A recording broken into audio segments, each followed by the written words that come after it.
Hey mga classmate, and today pag-uusapan natin ngayon ang isang pinakasimple pero madalas pa ring mali, ang pagtawid ng pedestrian lane. Aminin na natin, minsan piling natin tayo si Spider-Man. Tatawid kahit saan, tatawid kahit walang pedestrian lane. Pero guys, hindi yan safe at hindi rin legal. Una sa lahat, ano nga ba ang pedestrian lane? Ito yung white stripe sa kalsada, parang zebra print, kung saan ligtas tumawid ang tao o tamang tawiran ng tao. Kapag tumawid ka dito, dapat may kasamang disiplina. Hindi drama. Kasi tandaan, hindi lahat ng driver may driver instinct.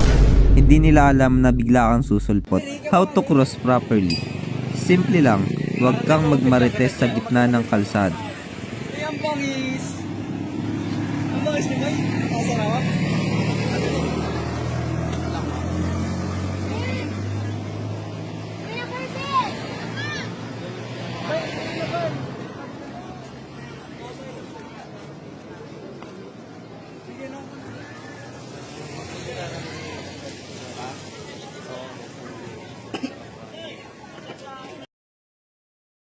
Look left, right, then left again. Hindi lang sa love life tayo dapat tumingin.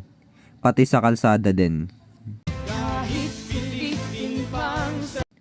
Cross on the pedestrian lane, not outside it. Kung may pedestrian lane naman, gamitin mo. Huwag kang tumawid kung saan-saan. Hindi yan shortcut, death cut. Walk, don't run. Unless pag may nag-aabol sa'yo na aso.